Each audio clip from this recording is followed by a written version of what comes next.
Jean-François Colosimo, merci d'avoir accepté l'invitation. Vous êtes Merci à vous. essayiste, éditeur, théologien, spécialiste de l'orthodoxie. Vous analysez depuis des années la place du religieux dans nos sociétés contemporaines. D'ailleurs, vous n'aimez pas cette idée du retour des religions.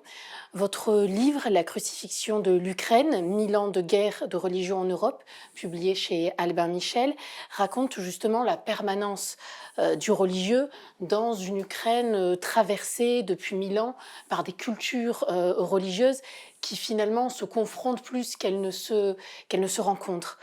On ressort de la lecture de votre livre avec cette conviction que cette guerre déclenchée par Vladimir Poutine en février dernier n'est finalement pas une surprise. Est-ce que vous avez été étonné? Évidemment, nous avons tous été étonnés pour la simple et bonne raison que jusque-là, Vladimir Poutine, avec des moyens au fond assez médiocres, n'est-ce pas, puisque la Russie c'est le PIB de l'Espagne, mais des moyens médiocres politiquement parlant, des moyens qui étaient en train d'être relevés militairement parlant, bien qu'on voit que ça ne marche pas aussi bien que ce qu'il pensait lui-même. Donc ce Vladimir Poutine jouait sur l'échiquier mondial en marquant des points parce qu'il était fort de nos faiblesses. Et il marquait des points. Et il marquait des points étonnants par rapport à son importance réelle et à sa taille réelle, parce qu'il n'avait pour lui que deux choses, le fait d'avoir gardé le siège au Conseil de sécurité de l'ONU, de l'Union soviétique, avec un droit de veto, et le fait d'avoir concentré toutes les armes nucléaires qu'il y avait dans l'ex-URSS. À part ça, qu'est-ce qu'il faisait? Il prenait une partie de la Géorgie, il annexait la Crimée, il gagnait la guerre en Syrie contre nous, il était en Libye, il était en train de mettre la France dehors de l'Afrique de l'Ouest, Mali, aujourd'hui Burkina Faso. Donc, il était à son avantage. Il arrivait même, avec ce concept de guerre hybride, à influencer les élections dans les pays occidentaux, États-Unis, Grande-Bretagne, France aussi. Il avait réussi par des moyens de propagande à se faire passer pour une espèce de défenseur de l'Occident, chrétien ou pas, blanc dans tous les cas. Il fascinait, on lui passait beaucoup pour dire la vérité. On lui passait même le fait qu'il était en train de reconduire une soviétisation de la Russie avec tous les anciens moyens paratotalitaires, enfermement des opposants, élimination des opposants, censure, propagande officielle à l'école, réécriture de l'histoire. Donc, il était dans une position on ne peut plus favorable par rapport à ses instincts de domination. En allant en Ukraine, il a renversé l'échiquier. C'était ça l'impensable. L'impensable, c'était que peut-être nous n'avons pas compris quel est le fond nihiliste au fond de sa pensée, combien sa culture de la force, de la violence et de la cruauté, c'est aussi une culture du néant, et combien en fait il était prêt, ça nous ne l'avons pas vu, à risquer son va-tout au point de pouvoir tout perdre, ce qui est en train de se passer pour lui. Et donc, cette forme d'irrationalité, oui, on a eu du mal. Mais l'irrationalité, elle n'est pas si évidente au fond, parce que, dit Chesterton, un fou, c'est celui qui a tout perdu sauf la raison.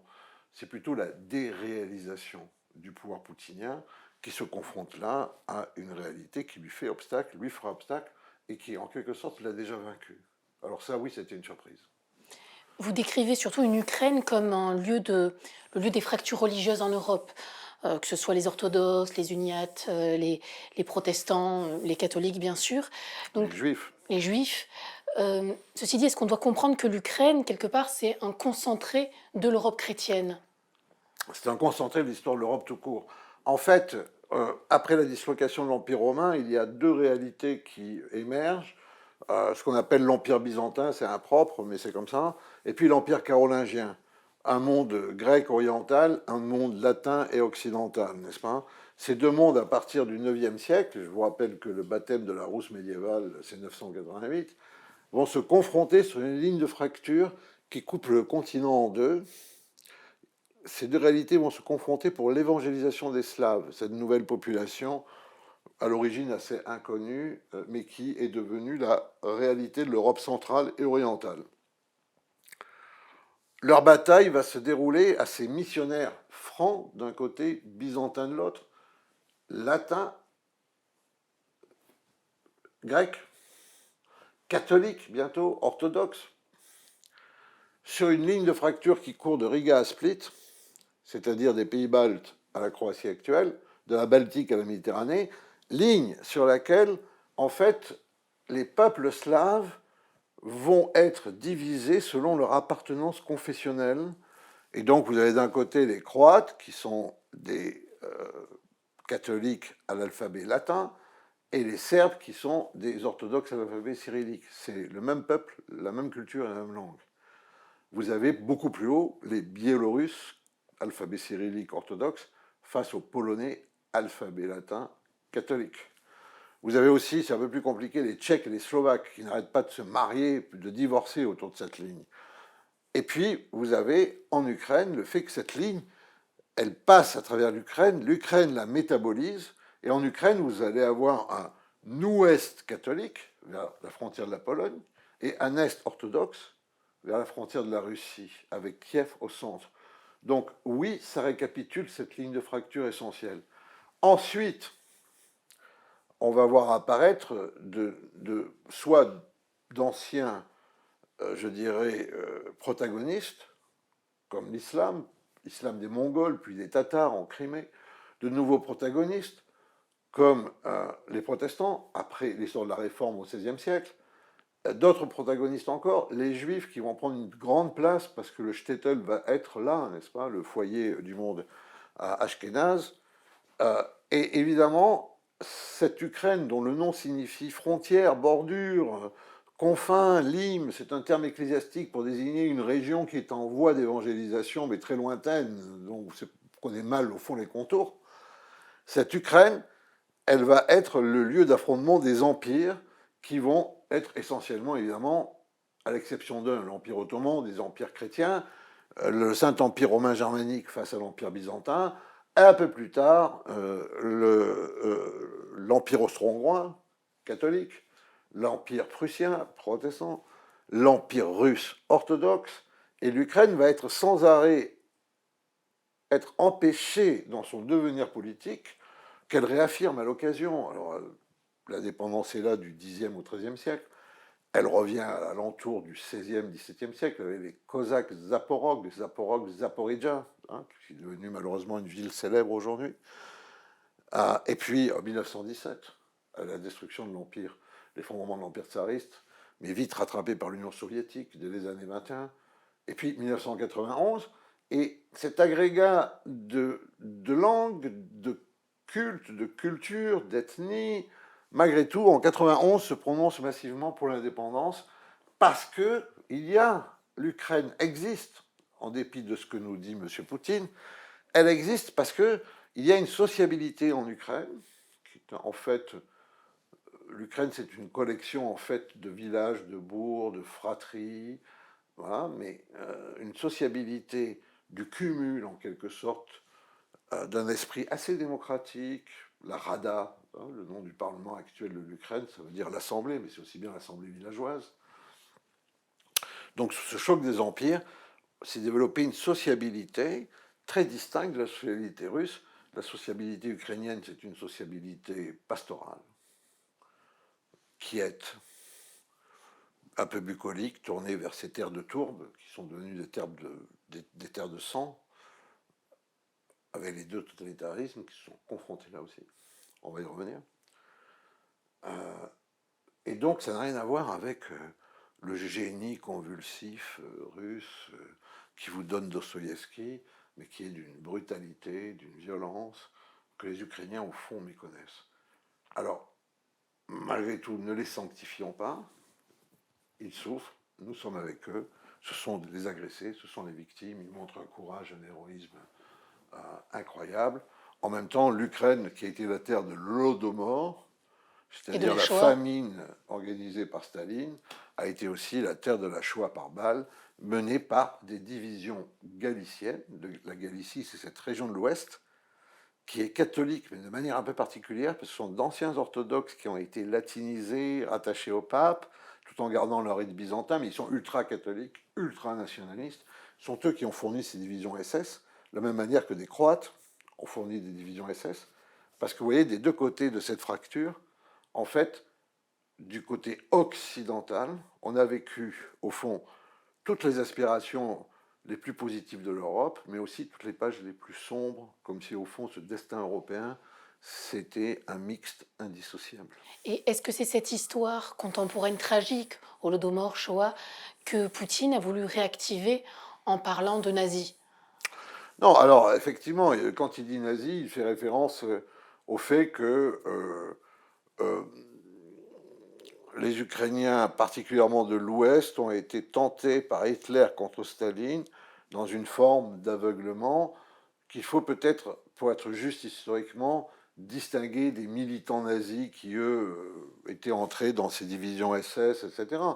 La souffrance sous Staline avait été telle que les Allemands, avec lesquels ces populations de l'Ouest fraternisaient depuis toujours, qui était le modèle, étaient vus comme des libérateurs. Évidemment, c'était une tragédie totale pour laquelle les Ukrainiens doivent demander pardon et sur laquelle ils doivent réfléchir, sur laquelle ils ont commencé à réfléchir, il faut le dire. Donc ne soyons pas, je dirais, ne soyons pas manichéens. C'est une tâche dans l'histoire de l'Ukraine, mais elle a été surmontée, cette tâche. Il est vrai que dans le régiment Azov, il y avait des tendances ultranationalistes et peut-être assez paganisantes sur un mode un peu nazi, tout ça. Mais tout ça a été purgé à partir de 2014 et de l'annexion de la Crimée. Donc quand Poutine dit son est nazi, vous savez, les buts de guerre de Poutine, ils n'ont pas cessé de varier. Alors on a tout eu parce que c'est un menteur. Il utilise le droit international, il le parodie, mais c'est véritablement un peu comme le criminel de droit commun qui brandit le code pénal et qui dit écoutez, malgré tout, j'ai essayé d'être fidèle au règlement, tu vois. Bon. Donc, ces buts de guerre n'ont pas cessé de varier. Euh, il a prétexté la légitime défense. La Russie était encerclée par l'OTAN, bon, etc. Bon, la vérité, c'est que, encore une fois, les Américains jouaient leur jeu, ils jouaient son jeu, ils répliquaient plutôt pas mal. Et non, les Américains n'avaient pas besoin de l'Ukraine pour menacer nucléairement la Russie.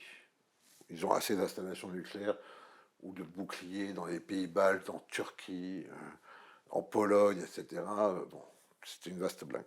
Alors, légitime défense. Ensuite, impératif humanitaire. Sauver les populations russophones et orthodoxes du Donbass, lesquelles, en fait, ne voulaient plus de lui déjà, parce que depuis 2014, et les miliciens qu'il avait envoyés, ces populations étaient en rupture de banc avec l'idée de rester russes et de rester surtout sous Poutine, puisqu'elles avaient vécu toutes les exactions de ces miliciens, qui n'étaient pas véritablement de farouches combattants indépendantistes, mais qui étaient aussi des mafieux pressurant le peuple. Après, il a dit qu'effectivement, il nous a refait la grande guerre patriotique, comme on dit en Russie, la guerre mondiale, il fallait libérer Kiev d'une bande de nazis, décrits d'ailleurs comme toxicomanes, etc. Bon, évidemment, tout ça était faux. Puis il est passé au stade de la guerre de civilisation. Alors, entre-temps, on avait appris que l'Ukrainien était nazi, puis après, on avait appris que l'Ukrainien n'existait pas et qu'il fallait qu'il soit désukrainisé. Et enfin, la guerre de civilisation, c'était l'humanité historique contre l'inhumanité occidentale, puis à la fin, ça a été tout simplement une guerre contre l'Occident, donc une guerre totale, une guerre apocalyptique contre l'hydre, le mal occidental. Vous écrivez le grand péché de l'Ukraine est de vouloir exister par elle-même, Oui, et c'est ce en que pense cela, Poutine. il est impardonnable, exactement.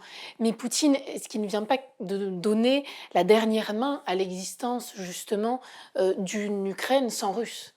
Écoutez, vous savez qu'on a des complotistes en France qui ont été très séduits par Poutine. Il y en a un peu moins maintenant, parce que bon, il y a même des gens qu'il a pu séduire qui se rendent compte de ce règne de la cruauté, n'est-ce pas, de cette inhumanité profonde. Mais il reste des complotistes. Alors moi, je vais leur soumettre l'exercice suivant, c'est une dissertation qu'ils peuvent rendre. Étant donné que depuis l'invasion de l'Ukraine par Vladimir Poutine et son régime, étant donné que l'Ukraine existe comme une nation unie, comme elle n'a jamais été auparavant, étant donné que M. Zelensky, qui était un acteur promu président, apparaît désormais comme Churchill. Étant donné que l'OTAN, qu'on disait en coma dépassé, reçoit de nouvelles candidatures de pays inattendus comme la Finlande, puisque la Finlande, c'était l'inverse de l'adhésion à l'OTAN. Étant donné que l'Amérique est de retour en Europe comme elle n'était plus depuis le plan Marshall, c'est-à-dire la fin de la Deuxième Guerre mondiale, étant donné que l'Allemagne réarme, etc., etc., etc., la question que je pose à ces complotistes, c'est se pourrait-il que Vladimir Poutine soit un agent de la CIA, après tout, puisque manifestement son projet fonctionne à l'envers de tout ce qu'il a prétendu, n'est-ce pas? À l'envers totalement. C'est même plus une déroute, c'est même plus une débâcle, en dehors de la question militaire. C'est que il a voulu lire le monde à l'envers de ce qu'il est, et le monde lui administre une leçon à l'endroit qui fait qu'il est en pleine déroute, à tout point de vue. Mais qui n'en est que plus dangereux, bien sûr.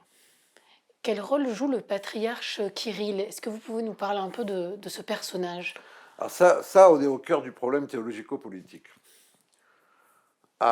Les fameux gréco-catholiques d'Ukraine, qui avaient été rattachés à Rome, qui, au XVIe, XVIIe siècle, un peu par le fer, par le feu, ces populations, elles changeaient de confession à chaque fois que changeait, en fait, l'empire vainqueur du moment.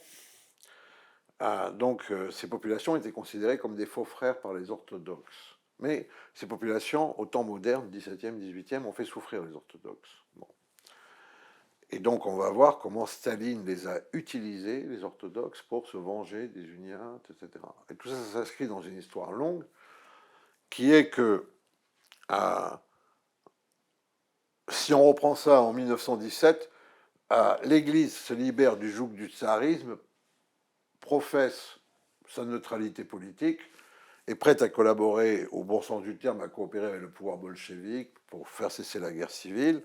Mais le pouvoir bolchevique a un programme d'athéisme, ce qui fait que l'Église russe va perdre 600 évêques, 40 000 prêtres, 120 000 moines et moniales entre 1917 et 1941. 75 000 lieux de culte vont être détruits. L'Église russe vit un martyre plus important que toutes les églises chrétiennes sur 20 siècles. Elle est éradiquée, c'est l'Holocauste. Mais les nazis entrent, en dépit de pacte d'amitié qui le liait à Hitler. Staline découvre que les Allemands sont sur le territoire. Il fait appel à l'Église, il sort les 2-3 évêques, promet de restaurer le patriarcat qu'il a décapité. Il le fera, mais il va instrumentaliser cette Église persécutée pour en faire une Église persécutrice.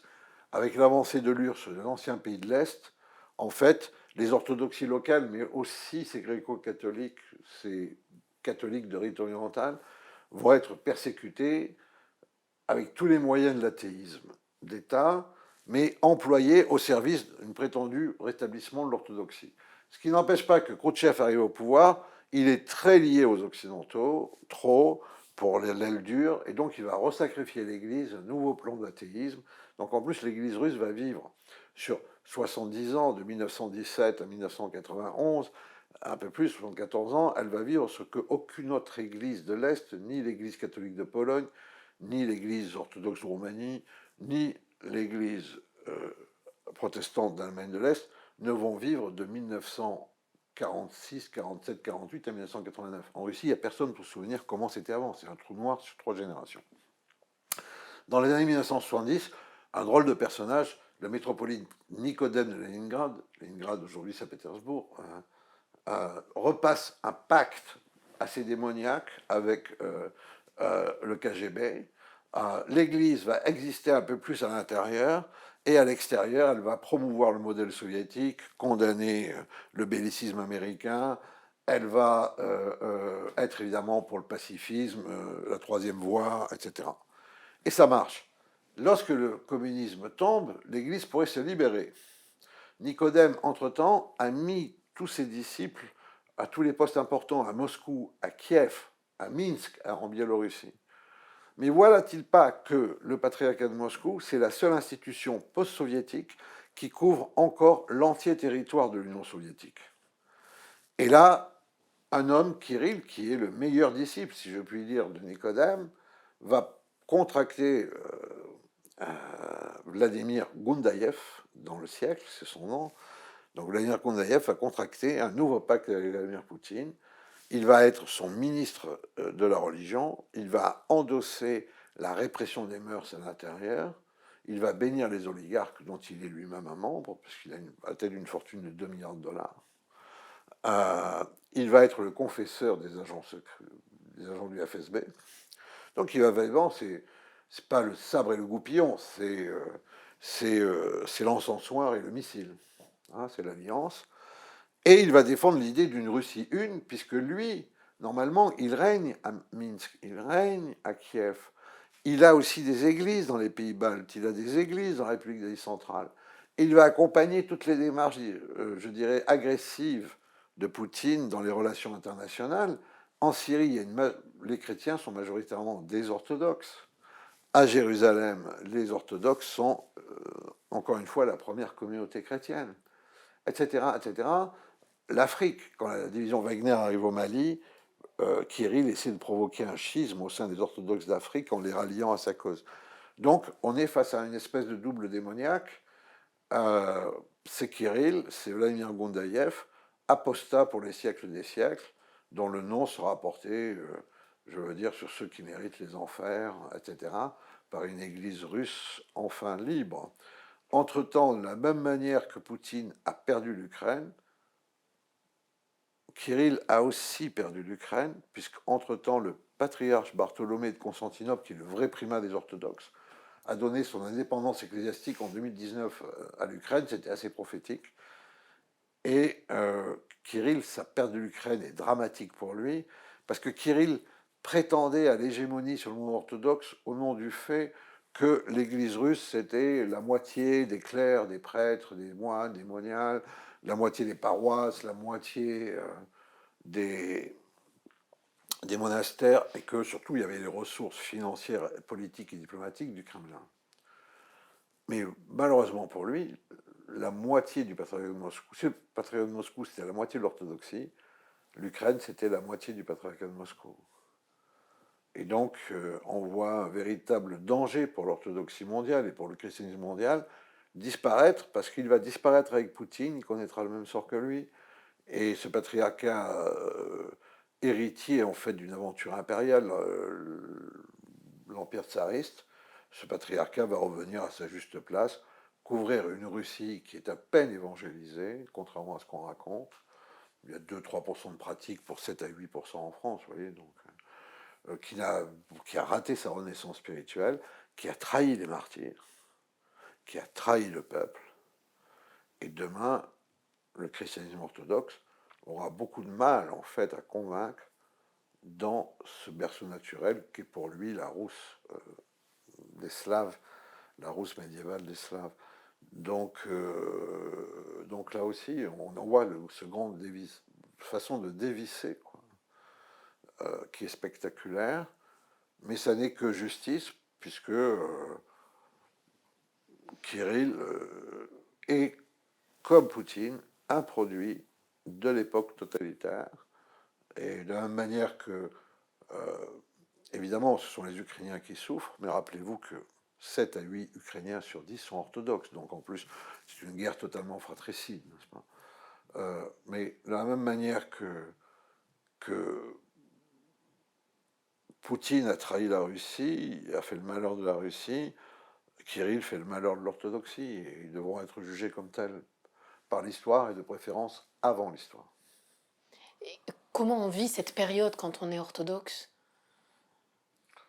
Mais je pense que c'est une période bénie comme toute crise, que c'est une période bénie parce que, pour des raisons historiques qui seraient peut-être trop longues à développer ici, on va dire ça plus simplement, le phénomène de la sécularisation à partir des temps modernes, dans le monde occidental, pour ceux qui du catholicisme et du protestantisme, ce phénomène de sécularisation, c'est très souvent la réduction de la foi chrétienne, finalement une espèce d'idéal un peu humanitaire qui pourrait être celle de grandes ONG, n'est-ce pas? Bon. La sécularisation dans les pays orthodoxes, c'est le nationalisme. Donc il est temps que l'orthodoxie a souffert historiquement. Ça excuse son adhésion momentanée à cette confusion entre religion et nation, mais ça ne peut l'excuser que de manière momentanée. Donc la démonstration, je dirais, extrême que fait Kirill aujourd'hui devrait alerter tous les orthodoxes. Est-ce que ça les alerte tous? Non, bien sûr. Il y en a que ça endurcit. Mais c'est une heure du jugement. Crisis en grec, ça veut dire l'heure du jugement. Donc en attendant le jugement dernier, l'orthodoxie en tout cas, là, elle est jugée, elle doit se juger, elle doit se corriger. Et il faut dire que de ce point de vue-là, Constantinople, le patriarche Bartholomée, qui est connu pour tous ses engagements planétaires, c'est la bonne voie à suivre. C'est une reprise du bon ordre. La Russie orthodoxe telle que l'ont rêvé Poutine et Kirill aura été un poison, y compris pour l'orthodoxie. Comment comprenez-vous la position du pape François, qui reste assez peu engagé, quelque peu flou, et plus largement de l'Église catholique? Alors d'abord parce que il est l'héritier de la diplomatie du Saint-Siège, qui est à l'État, comme vous le savez. Et c'est une très forte diplomatie, c'est une diplomatie les plus vastes du monde, qui est représentée à peu près dans tous les pays. Puis c'est une diplomatie qui est irriguée en plus par toutes ses sœurs, par exemple, qui sont dans ces terres désertées où il y a de la famine, du conflit. Enfin, donc c'est vraiment un écho un peu bon, d'une véritable information géopolitique mondiale. La... Après la chute du mur de Berlin, Rome a été convaincue qu'il fallait que les orthodoxes reviennent dans le giron de Rome. C'est leur vision, mais les orthodoxes ne voient pas ça comme ça. Or, les orthodoxes, c'était les Russes. C'était les plus nombreux, c'était les plus puissants. Puis il y a toujours eu une obsession un peu vaticanesque, sur la Russie. Et donc, dans un premier temps, ça s'est mal passé parce qu'il y avait un pape polonais, Jean-Paul II, qui adorait les uniates. Sa grand-mère était une uniate de Lviv, qui voilà, faisait du rentre-dedans. Et ce pape globe-trotteur qui a fait le tour du monde, je ne sais pas, 10 ou 20 fois, il y a un seul pays où il n'est jamais allé, c'est la Russie, parce qu'il n'était pas le bienvenu. Et de ce point de vue-là, la Russie craignait le prosélytisme catholique. Donc ça s'est renversé ensuite, sous Benoît XVI, où Kirill, qui était très malin, est arrivé au pouvoir. Il avait fréquenté l'Église catholique et il a proposé que la relation œcuménique, ça doit mener à l'union entre les églises séparées historiquement, cette relation œcuménique, ce soit en fait un front contre la décadence morale, LGBT, etc. Et ça a permis en fait d'arriver à un accord préparé sous Benoît XVI et qu'a signé François en 2015 à Cuba, à l'aéroport de Cuba. Les deux primas se sont rencontrés, c'était une rencontre très bizarre. Mais le Vatican s'est interdit à partir de ce moment-là de s'ingérer dans les affaires orthodoxes russes sur l'ensemble de l'ex-territoire de l'URSS. Les Russes avaient gagné, Kirill. Alors ça, c'est une première raison. Donc il est très empêché parce qu'il y a des accords. La deuxième raison, probablement, il y a des raisons psychologiques. C'est un péroniste très marqué par l'anti-américanisme. Et il n'a aucune sympathie pour l'OTAN et l'hégémonie américaine. La troisième raison, c'est que le but inavoué du pontificat, c'est la visite du pape à Pékin. D'abord, ça serait le retour des jésuites qui ont failli convertir les Chinois. Donc lui, c'est le premier pape jésuite qui serait aussi le premier pape à se rendre en Chine. Et c'est pour cela que tout à fait récemment, d'ailleurs, vous savez, il y avait deux églises en Chine, une église souterraine, une église du silence, et une église patriotique, une église d'État catholique. Et l'église souterraine avait été martyre, et puis elle a été finalement, à la demande de Rome et du pape, les deux églises se sont rapprochées, vous voyez, qui était un signal de cette volonté, parce qu'aujourd'hui, il y a d'ores et déjà 70 à 80 millions de chrétiens en Chine, c'est-à-dire tous pratiquants, un peu plus, c'est pas énorme par rapport à la population chinoise, ça fait un peu plus de chrétiens pratiquants qu'il y a par exemple en France, ça c'est évident. Donc cet enjeu-là nécessite le feu vert du Kremlin.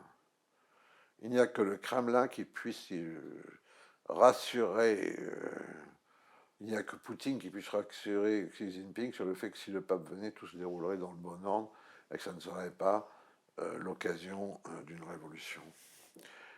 Et c'est là où se joue cette relation un peu dilatoire, avec quelques formules difficilement compréhensibles. Mais vous voyez, les églises, elles comptent pas le temps de la même manière même que les États. Vous vous rappelez dans votre livre, parce que c'est quelque chose que vous répétez souvent, que le changement contemporain de la période politique n'est pas tant la chute du mur en 89 que plutôt l'année 79, Oui, 1979. bah, de manière un peu Ce qui va à superstitieuse. l'encontre de ce qu'on entend Ouais, souvent. parce que c'est. Bon, 79, parce qu'effectivement, on fait une belle collection qui est significative. Mais enfin, disons que c'est pour dire que c'est une décennie avant. En 1979, Brejnev décide d'envahir l'Afghanistan et l'expansionnisme soviétique est à son maximum. Moscou vient d'engranger le Vietnam, l'Angola, le fond de l'air est rouge, le drapeau rouge est planté sur les 2 tiers de la planète. Eh bien, cet expansionnisme va être brisé par les Moudjahidines, les soldats d'Allah.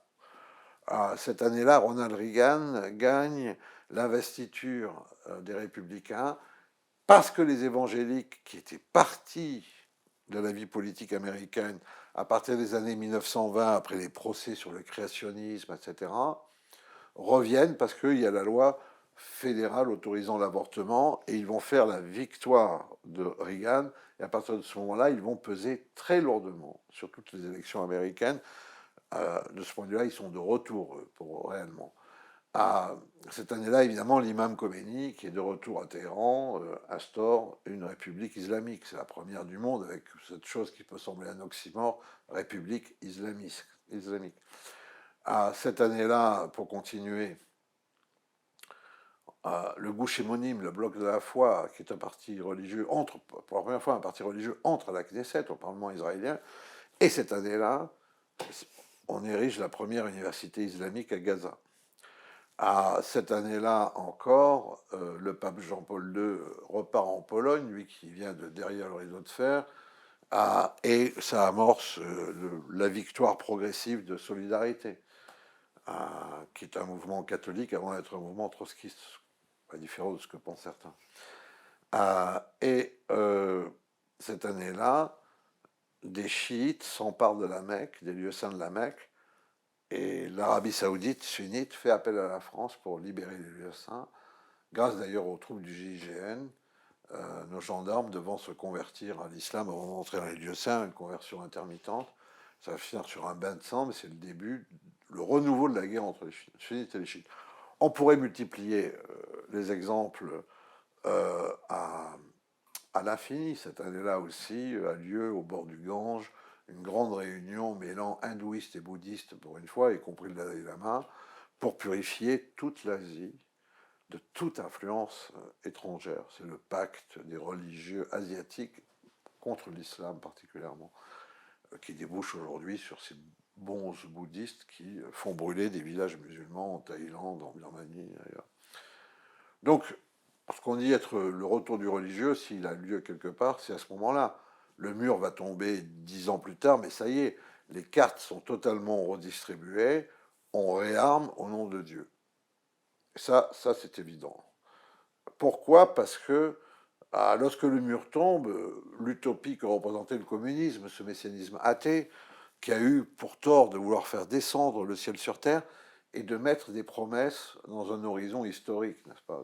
Les religions réelles, traditionnelles, sont moins stupides. Elles vous promettent des rétributions dans un endroit où personne n'est allé. Tandis que là, bon, la société sans classe n'étant pas venue, donc l'effondrement de l'utopie, qui elle-même déjà était une contrefaçon de la représentation de l'eschatologie des fins dernières, du royaume de Dieu qu'on peut trouver dans la Bible, donc cet effondrement a provoqué le fait que les groupes qui, depuis les temps modernes, refusaient l'exclusion de la religion de l'espace public, et qui étaient principalement des groupes fondamentalistes, qui ensuite, dans les années 1920, s'étaient formés véritablement sur un modèle léniniste, lequel d'ailleurs, parti léniniste, était lui-même formé sur les règles de la Compagnie de Jésus, des Jésuites, vous voyez, sont entrés en militantisme, et puis ils gagnent le pouvoir à partir de 79, c'est assez clair. Et qu'est-ce qu'ils vont faire? Eh ben, c'est très simple. Euh, Comme l'imitation de mauvaise qualité matérialiste de la religion a échoué, ben on va retourner dans le KGB, dans l'arsenal, et on va reprendre des formes anciennes. Mais c'est le même problème et la même théorie qui a surgi en fait au XVIIIe siècle qui se poursuit, c'est la déification, la divinisation de l'horizon historique et social. Ça reste malgré tout un mythe de l'homme autonome qui peut créer son propre devenir. Alors, avec les marxistes, c'était véritablement autonome. Bon, ici, ça devient hétéronome. Ça redevient hétéronome. C'est la loi divine qui est censée gouverner tout ça. Mais comme la loi divine, elle est fixe, en fait, c'est bien un projet d'autonomie totalitaire. Alors, donc, la confusion est facile dans le cas de la Russie. Je veux dire, dans les formes imitatives du religieux, la Russie bolchevique est allée le plus loin, plus loin que la Troisième République, plus loin que le culte suprême de Robespierre. Tout ça est très clair quand on voit comment ça a été une construction avec des papes, Lénine et Staline, qui avaient leur iconographie, qui était une iconographie religieuse chrétienne orthodoxe. Lénine enfant, Staline père des peuples montant au ciel, avec un hérésiarque, Trotsky, qui tenait le rôle d'Arius des Ariens dans l'Église primitive,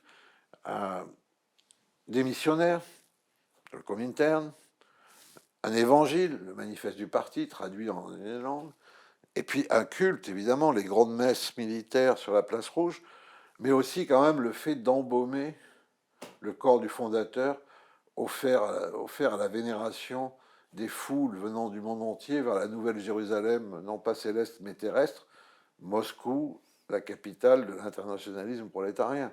On a été dans un délire religieux, il n'y a aucune religion traditionnelle qui serait permis d'aller aussi loin dans le ridicule. Merci beaucoup, Jean-François Colosimo.